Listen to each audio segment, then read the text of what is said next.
cet atelier. Cet atelier, il va avoir pour but de vous aider à prendre confiance en vos capacités et surtout à prendre confiance sur les animaux qui existent aussi par-delà leur corps physique, car les animaux ont une âme. Est-ce que d'ailleurs tout le monde est d'accord avec cette notion? Levez la main, toutes les personnes qui sont convaincues que les animaux ont une âme. Bah, tant mieux, ça fait plaisir. Du coup, c'est bien parce qu'on va dans le même sens. Ce sens-là, c'est la notion de lien. Et le lien qui nous unit tous à nos animaux, c'est l'énergie la plus puissante dans l'univers, qui est l'énergie d'amour. Et là, j'ai du répondant, là, c'est bien, l'énergie d'amour. Et bien, vous voyez, ce lien-là, c'est tout ce que vous avez besoin pour pouvoir échanger des informations avec les animaux. On n'a pas besoin d'avoir des dons de médium, on n'a pas besoin d'avoir des dons connectés. En fait, on l'a tous en nous. Vous savez pourquoi? Parce que nous sommes tous des êtres, non pas des êtres matériels qui découvrent la spiritualité, mais des êtres spirituels qui vivent une expérience matérielle. Est-ce que vous êtes d'accord avec ça? Levez la main toutes les personnes qui sont d'accord avec cette notion. Eh bien, tant mieux, ça me fait plaisir, tout le monde. Bah, tant mieux. On va pouvoir avancer.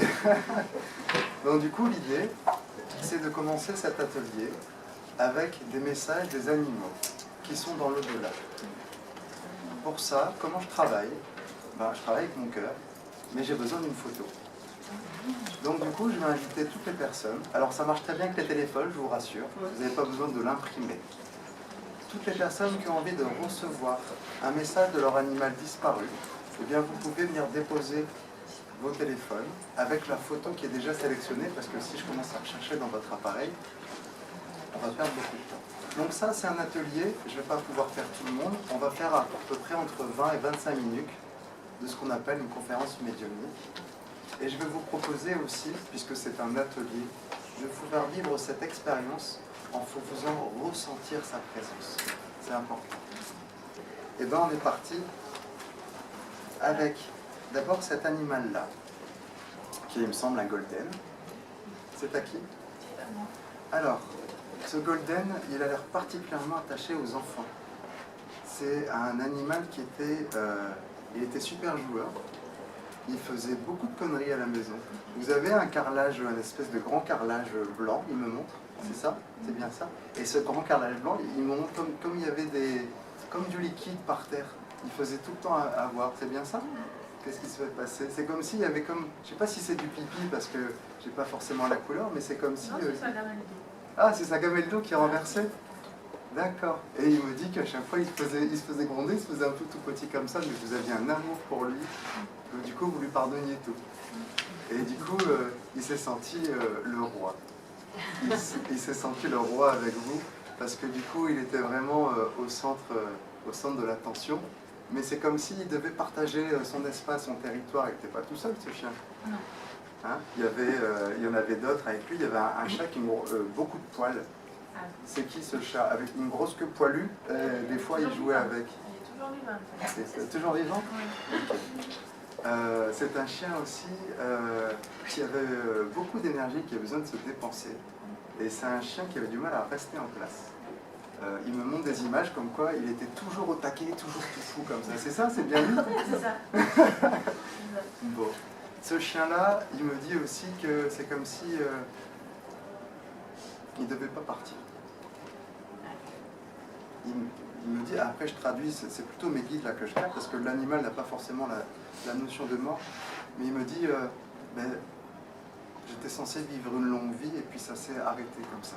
Et ça a été, j'ai l'impression que ça a été brutal. Il y a quelque chose qui a été, je ne sais pas si c'est un accident ou quelque chose comme ça, mais c'est comme si vous n'avez pas pu le sauver, quoi. Et il a été chez le vétérinaire. Il est mort dans vos bras. Il me montre cette image-là et il me dit à quel point il aurait voulu sécher vos larmes et vous l'avez accompagné jusqu'au bout. Mais vraiment jusqu'au bout, il s'est senti aimé. D'ailleurs, il était pris dans les bras comme ça. Vous l'avez beaucoup porté, ce chien. Il n'aimait pas être dans une niche, dans une cage. Il a besoin de beaucoup de liberté. Et comment il s'appelle ce chien? Je suis désolé, je comprends que ça vous touche. Kaiser. Kaiser? Ah oui, il porte bien son nom. Un tempérament un peu rebelle en plus. Hein. Et du coup, c'est comme si ce chien-là, il fallait tout le temps lui dire la même chose pour qu'il obéisse. Il vous a donné du fil à retordre. Ah oui. C'est bien ça? C'est ça. Vous me dites hein, si je me trompe, parce que je parle pas, mais Ah non, c'est ça. voilà. Le but, c'est vraiment de vous transmettre un message qui va être assez simple. C'est que il vous en veut absolument pas. Son heure, elle était venue tout simplement. Que vous n'avez pas été seul parce que vous avez été accompagné après et que il vous remercie pour tout ce que vous avez fait pour lui et que oui, si vous posez la question de reprendre un autre chien, il est oui, il est tout fou, il remue la queue quand je dis ça. Ça vous parle? Oui, mais pour l'instant, non. Ok, entendu? À dimanche. Voilà, est-ce que ça vous va comme message? Très bien. Ouais.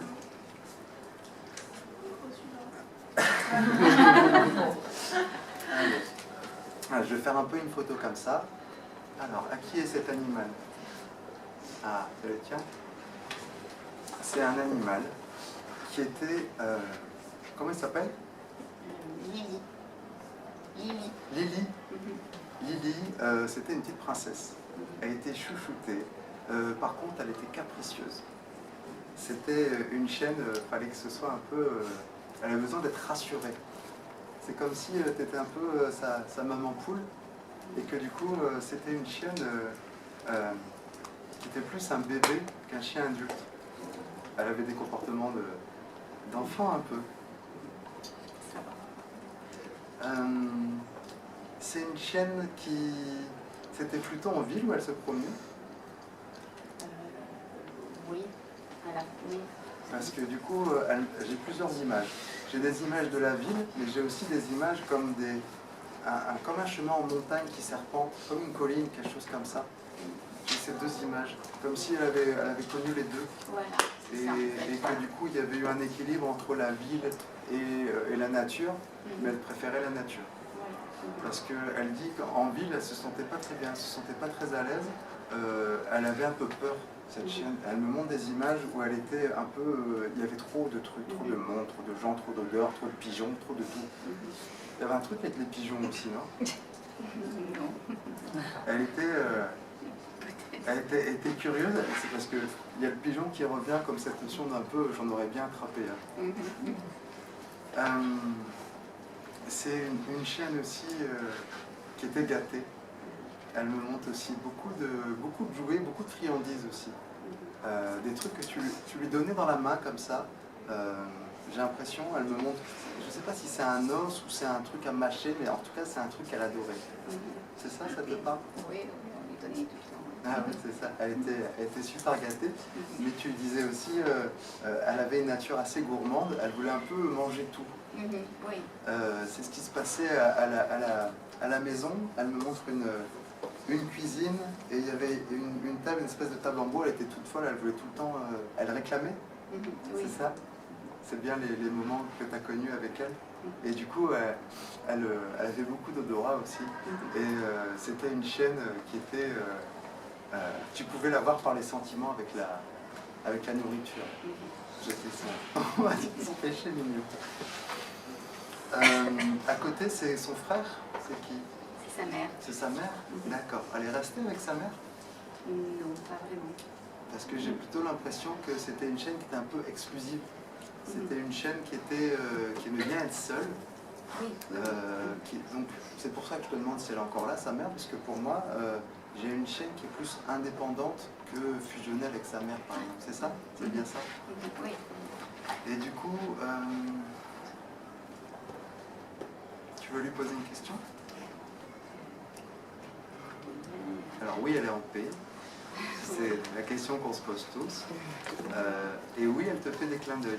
Il y a des signes. Tu te poses la question? Ça s'est mal passé à la fin et voilà, et je culpabilise par rapport à la fin qu'elle Oui, alors elle te fait des signes pour justement que tu t'en veuilles pas. Elle dit que c'est...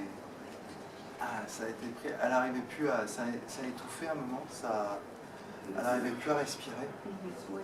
J'ai eu un blocage au niveau des poumons et j'ai une difficulté à reprendre mon souffle. Et elle me dit que c'est pas lié à toi. Elle me dit que c'est une... Alors, c'est pas elle qui me dit, c'est mes guides. Mes guides me disent que c'est lié à une maladie cardio-respiratoire comme quelque chose d'indépendant de ton comportement, tout ça. Parce que des fois, on dit les animaux, ils portent nos maux, ils prennent nos douleurs. Oui, c'est vrai. Mais là, pour le coup, c'est plutôt lié à j'ai comme une malformation. Il y a eu quelque chose comme ça. J'ai l'impression que... Non, elle avait des tumeurs. D'accord. Et que du coup, c'est ce qui a causé aussi à la fin ces difficultés, mais en tout cas... Alors, je ne veux pas dire qu'elle n'a pas souffert, c'est pas vrai. Je ne dis pas les choses pour faire plaisir aux gens, donc honnêtement, il y a eu pas mal de souffrance parce que ça a été assez long, mais que tu as fait le bon choix, que c'est un acte d'amour. C'est toi qui lui a dit que tu lui as demandé si elle voulait si elle était prête à partir. D'accord. J'ai l'impression qu'elle te montrait avec ses grands yeux pleins d'amour qu'elle était prête à partir. Et que du coup, il faut vraiment que tu puisses te soulager de cette souffrance. Elle est en paix, elle t'envoie plein d'amour et des léchouilles. Elle léchait beaucoup.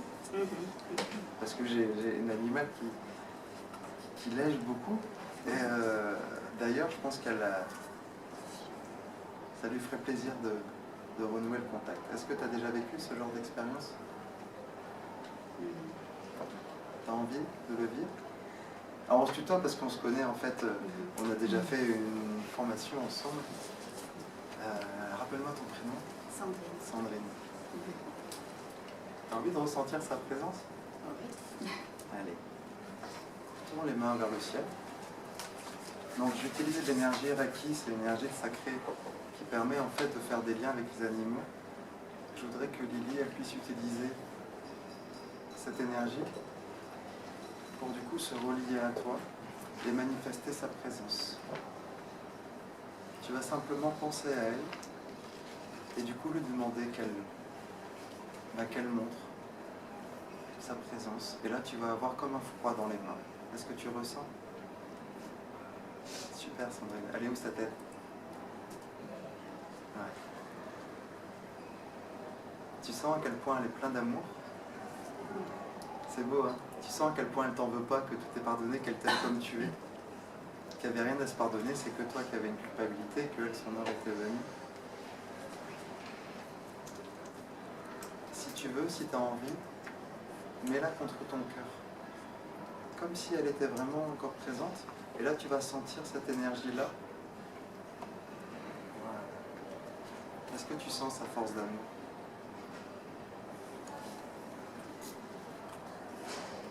C'est beau? Voilà.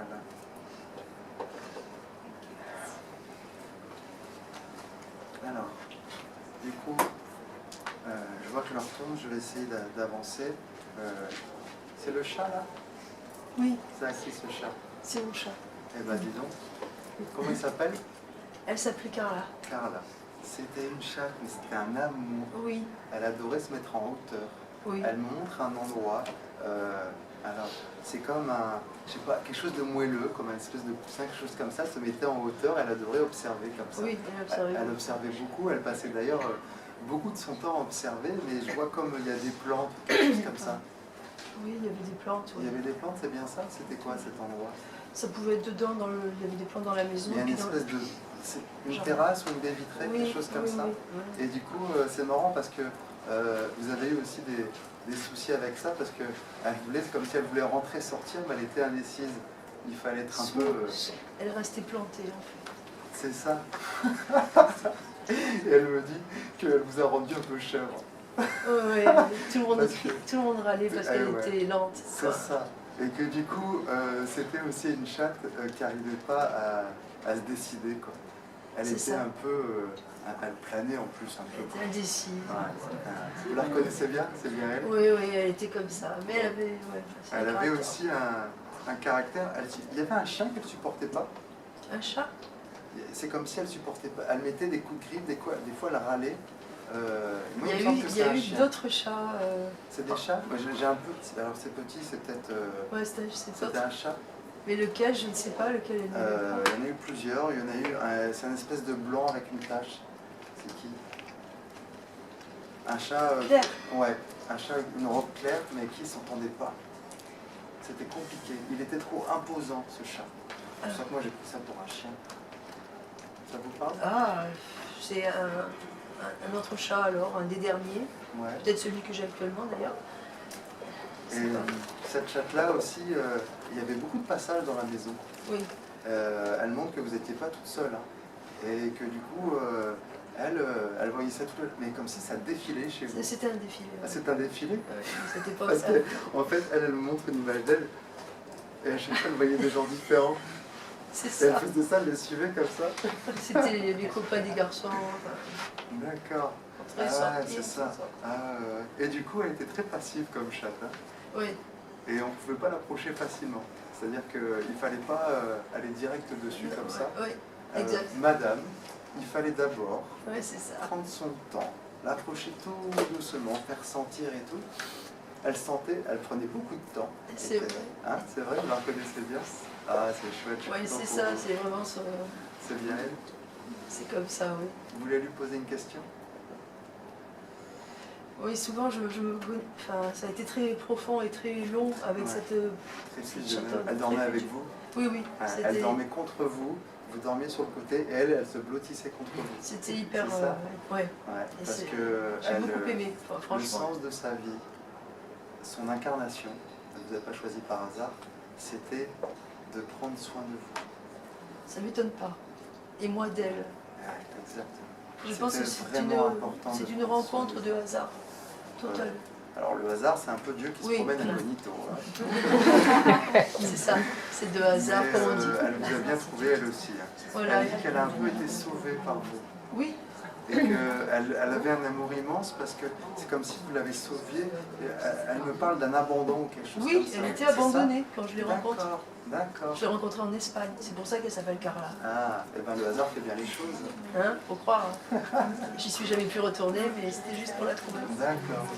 Ah, c'est ça. Vous fait ressentir sa présence? Ça vous dit? Est-ce que vous êtes prête? Oui, je voudrais la ressentir, oui, plus que ça encore. Et ben... Je voudrais surtout savoir si elle est quand même partie en paix, quoi, après parce que la fin a été dure. Non, elle est pas la partie. fin a été très dure. Il y a eu beaucoup de souffrances.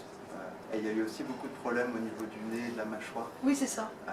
Il y a à un moment, la mâchoire, là, c'est comme si elle n'arrivait plus à la fermer. C'est ça? Je l'ai trouvée écrasée devant chez moi. Et tout était... Tout était là, abîmé, là. Le nez, la bouche. Et qu'elle a été bouche ouverte. Je sais même plus tellement. Je l'ai prise comme ça, puis je pleurais tellement que... Mais je me suis dit, elle est partie dans une telle violence. En fait, il y a quelqu'un qui l'a écrasée, quoi. Oui, mais... Devant chez moi. Allez, je vais vous faire ressentir sa présence. Et c'est pour ça que je me dis... Et je me suis aussi culpabilisée, c'est pour ça que je comprends bien ce sentiment de ne pas avoir été là pour la sauver. Mais en fait, ça, c'est ce qu'on se dit tous. Et j'espère, ça va, je parle suffisamment fort. J'espère que tout le monde entend ce message. Parce que c'est vraiment un message universel qui revient à travers tous les messages des animaux que je transmets. Cessez de vous en vouloir lorsqu'une circonstance extérieure, ça va, que ce soit un accident, que ce soit une fugue, un chat qui tombe d'un immeuble, ce genre de choses. On se dit tous, j'aurais pu sauver, j'aurais pu éviter tout ça. Non. Je vous le répète, la mort ne nous appartient pas. Nous sommes des êtres spirituels. Les plans supérieurs agissent, et là, dans ces cas-là, vous n'aurez rien pu faire. Son moment était venu. Point. Ouais, vous auriez eu beau passer 24 heures dehors, ça aurait servi à rien. Et regardez, franchement, cette chatte, c'est un amour. Elle arrive, alors vous savez comment elle arrive? Comme une princesse, comme ça. Elle marchait comme ça. Elle dandinait, c'est ça? Elle a ses fesses qui dandinent. Et elle marche comme ça. Ah là là. Elle arrive là, ça y est, vous mettez les mains vers le ciel. Allez, Carla. Serre-toi de cette énergie requise pour aller voir ta maman. C'était vraiment... vous étiez sa maman. Hein. Oui. Et plus que ça. Parce que elle dit, moi j'étais sa fille. Oui, c'était une relation comme ça et amicale. Voilà. Ça y est, qu'est-ce qui se passe là dans vos mains? Vous allez commencer à ressentir comme... Là, c'est pas forcément froid. C'est plutôt une espèce de chaleur et un petit poids dans les mains. Est-ce que vous le sentez? Oui, j'ai... Alors c'est subtil. Ça restera toujours du subtil parce que malheureusement, elle n'a plus de corps physique, Carla. Mais fermez les yeux, essayez de vraiment sortir du mental et vous centrer sur les sensations. Voilà. Et là, dites-moi ce qui se passe. Des petites vagues. Ouais. C'est beau, hein? Ah, c'est chouette. Profitez-en tant que vous voulez. Je suis vraiment heureux de pouvoir vous servir d'intermédiaire parce que elle vous en a jamais voulu. Mais jamais. C'était vraiment pas de votre faute. Et il y avait vraiment un amour qui était unique et vraiment fort. Et ben, je suis heureux que vous puissiez le ressentir aujourd'hui. Merci. Avec plaisir. Est-ce que on va plutôt avancer maintenant parce que l'heure tourne et du coup, alors je voudrais bien faire ça pendant des heures et après je devrais rendre la salle. Du coup, étant donné que c'est un atelier, j'ai plutôt envie que vous puissiez le vivre à votre tour parce que je le dis encore une fois, j'ai pas de don, j'ai juste une capacité. Je me suis formé et la capacité, ça s'apprend avec la technique. Et la deuxième chose, vous avez juste besoin de l'amour. Vous sentez cet amour qui passe? Eh bien, c'est juste ça qu'on a besoin pour apprendre à communiquer avec les animaux. Hein. Enfin, en tout cas, c'est mon point de vue.